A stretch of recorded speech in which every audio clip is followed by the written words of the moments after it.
أعوذ بالله من الشيطان الرجيم بسم الله الرحمن الرحيم السلام علیکم ورحمۃ اللہ وبرکاتہ۔ سورۃ الرحمن میں 3-4 ایسی جگہ ہیں جہاں پہ وقف کرنا بہت مشکل ہے اور بہت سے لوگ جانتے نہیں ہیں کہ وہاں پہ کس طرح سے وقف کیا جائے گا۔ اکثر لوگ یہاں پہ بہت غلط طریقے سے وقف کرتے ہیں۔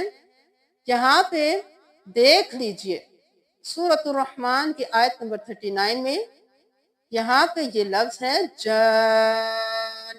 یہاں پہ بہت سے لوگ جانو اس طرح سے وقف کرتے ہیں، یا آپ کو یہ بتایا گیا تھا کہ جب بھی ہم وقف کریں گے تو ہم ایک حرکت گرا دیں گے، لیکن یہاں پہ ہم دونوں حرکات کو، دو پیش ہے تو ہم ان دونوں کو نہیں پڑھیں گے، نون کو ساکن کریں گے، لیکن کس طرح سے کریں گے؟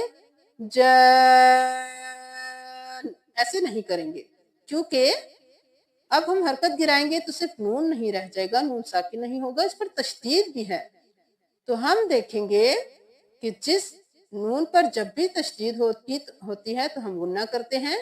اب ہم جب غنہ والے نون پر وقف کریں گے تو کس طرح سے کریں گے؟ جان، تیل لگائیں گے، غنہ کریں گے، ناک میں آواز دے کے جائیں گے، جان کر کے چھوڑ نہیں دیں گے، جان ایسے نہیں کریں گے۔ یہاں پہ ہم غنہ بھی کریں گے تب وقف کریں گے جان۔ اب دیکھیں لا يسأل عن ذنبه انس ولا جان۔ اسی طرح سورۃ الرحمن کے آیت نمبر 56 میں پھر وہی لفظ آ گیا جان، تو یہاں پہ ہم کس طرح وقف کریں گے؟ اسی طرح قبلہم ولا جان، یہاں پہ غنہ کر کے دیر لگا کے وقف کریں گے۔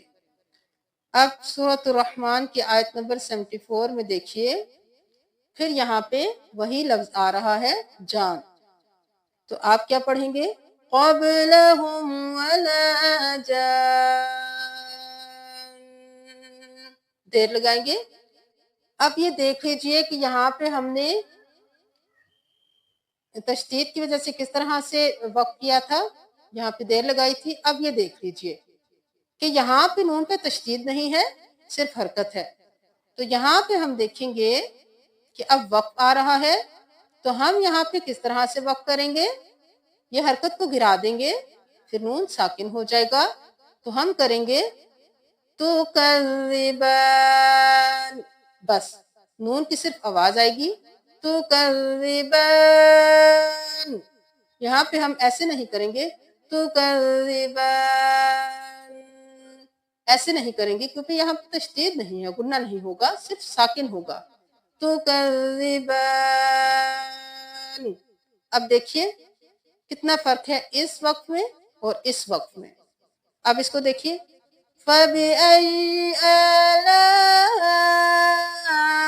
رَبِّكُمَا تُكَذِّبَانِ، یہاں پہ دیکھیے لَمْ يَطْمِثْهُنَّ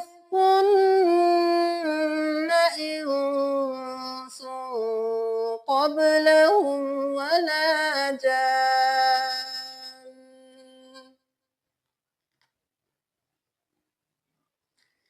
اب یہاں پہ دیکھیے اس کے اوپر پیش ہے، یہ حرکت ہے، نون پھر خالی رہ گیا تو یہ ساکن ہو جائے گا، اس پہ بھی ہم دیر نہیں لگائیں گے۔ کس طرح سے کریں گے؟ هل جزاء الإحسان إلا الإحسان، چھوڑ دیں گے۔ تو آپ اب دیکھیے کہ قرآن میں جب بھی اس طرح کا کوئی وقت آئے گا تو آپ نے بالکل اسی طرح غنہ کے ساتھ اس کا وقت کرنا ہے، تاکہ آپ غلطی کے مرتکب نہ ہو سکیں۔ کوشش کریں جتنا بھی ہو سکے لوگوں تک اس ویڈیو کو پہنچائیں، تاکہ جو لوگ اچھی طرح وقف کرنا نہیں جانتے ان کی غلطی بھی ٹھیک ہو جائے۔ جزاکم اللہ۔ اگر آپ کو قرآن میں کوئی بھی حرف پڑھنا مشکل لگتا ہے یا کہیں پہ وقف کرنا مشکل لگتا ہے تو آپ ہمیں بتائیے، انشاءاللہ آپ کو اچھی طرح سے سکھایا جائے گا۔ جزاکم اللہ۔ السلام علیکم ورحمۃ اللہ وبرکاتہ۔